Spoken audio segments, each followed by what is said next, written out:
آج کی تراویح میں 7ویں پارے کے دوسرے رکوع سے 8ویں پارے کے نصف تک پڑھا گیا ہے۔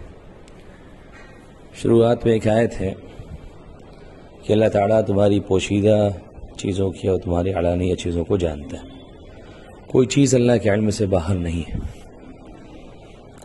یہ دھیان اور یہ خیال جگہ جگہ قرآن کریم میں اللہ تعالیٰ نے دلایا ہے کہ انسان کی ہر چیز، اس کا ہر عمل اللہ کے سامنے ہے، اور یہی خوف، یہی ڈر اور اللہ کے سامنے پیشی اور حاضری کا دھیان اگر انسان کے دل میں آ جائے تو پھر انسان گناہ سے بچے گا۔ حضرت عبداللہ ابن عمر رضی اللہ عنہ ایک مرتبہ جنگل میں سفر میں جا رہے تھے، شہر سے باہر۔ دوپہر کا وقت تھا، ان کو بھوک لگی، لوگوں سے کہا اپنے ساتھیوں سے ناشتہ لائیے، کھانا وہ لوگ کھانے کے لیے بیٹھے۔ اتنے میں ایک غلام ادھر سے جا رہا تھا، اس کو کہا کہ آؤ تم بھی کھا لو۔ اس نے کہا میں روزے سے ہوں۔ حضرت عبداللہ بن عمر رضی اللہ عنہ نے کہا اتنی گرمی میں؟ اس نے کہا میں اپنے ایام خالیہ کو وصول کر رہا ہوں، یعنی یہ دنیا کے ایام ہیں، اس میں اعمال کر کے اپنے آخرت کی زندگی کو بہتر بنا رہا ہوں۔ حضرت عبداللہ بن عمر رضی اللہ عنہ نے اس سے کہا کہ ایسا کرو، ایک بکری مجھے دے دو، میں اس کا گوشت تمہیں بھی دے دوں گا، میرا کام بھی ہو جائے گا، اور اپنے مالک سے کہہ دینا کہ ایک بکری کو بھیڑیا لے کے چلا گیا ہے۔ یہ عام بات تھی وہاں۔ اس نے کہا فَإِنَّ اللَّهَ، پھر اللہ تعالیٰ کہاں چلے گئے؟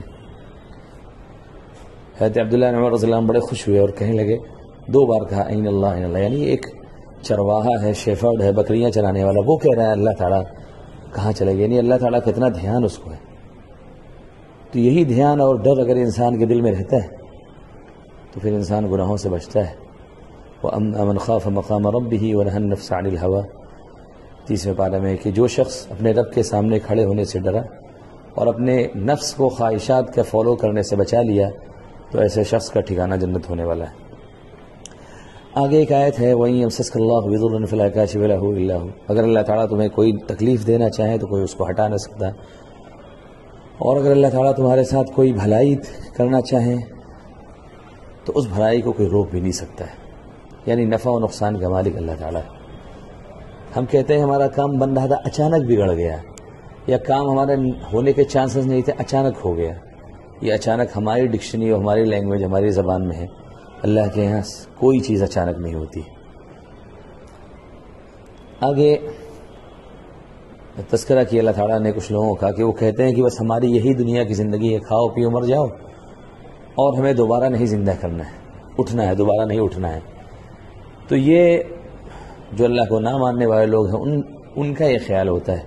ایمان والے ہمیشہ اپنا ڈیسٹینیشن، اپنی منزل آخرت کو یاد رکھتے ہیں اور اسی دنیا میں آخرت بنانے کی فکر کرتے ہیں۔ ایک حدیث میں آپ نے فرمایا عقل مند انسان وہ ہے جو اپنا خود محاسبہ کر لے، ایویلویشن کر لے، اور موت کے بعد کے لیے عمل کر لے اسی دنیا میں۔ آگے ایک آیت ہے کہ اگر اللہ تعالیٰ تمہاری سننے کی طاقت، تمہاری دیکھنے کی طاقت لے لے تو کوئی کون لے کے آئے گا اس کو واپس؟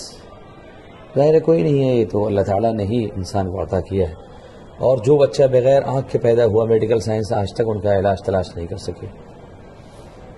آگے ایک آیت ہے کہ اس روئے زمین پر جو بھی پتا گرتا ہے درخت سے، سب کچھ اللہ کے علم میں ہوتا ہے۔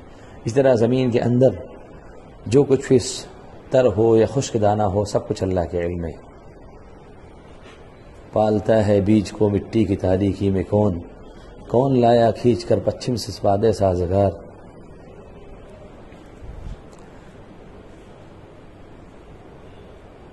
کس نے بھر دی موتیوں سے خوشے گندم کی جیب، موسموں کو کس نے سکھلائی ہے خوئے انقلاب۔ یہ جو کھیتی ایک انسان کرتا ہے وہ تو ایک گویا کی سبب بنتا ہے، باقی اصل تو اس کو اگانے والے اللہ تعالیٰ ہی ہے۔ آگے اللہ تعالیٰ نے بیان فرمایا کہ اس دنیا کی جو نگاہیں وہ اللہ کو دیکھ نہیں سکتی ہیں۔ جنت میں انسان اللہ کا دیدار کرے گا، اور وہ جنتی جب اللہ کو دیکھے گا تو دنیا کی جنت کی ہر نعمت بھول جائے گا۔ اللہ تعالیٰ ہم سب کو اس کی توفیق عطا فرمائے۔ آگے ایک آیت ہے کہ جو ایمان والے نہیں ہیں، غیر ایمان والے ہیں، ان کے معبودوں کو برا بھلا مت کہو ورنہ وہ اللہ کو برا بھلا کہیں گے۔ تو ہمیں ایسے کام سے بچنا چاہیے کہ ہم دوسرے کے معبودوں کو بلا وجہ برا بھلا نہ کہیں، ورنہ وہ لوگ اللہ کو ٹارگٹ کریں گے۔ آگے ایک آیت ہے کہ اگر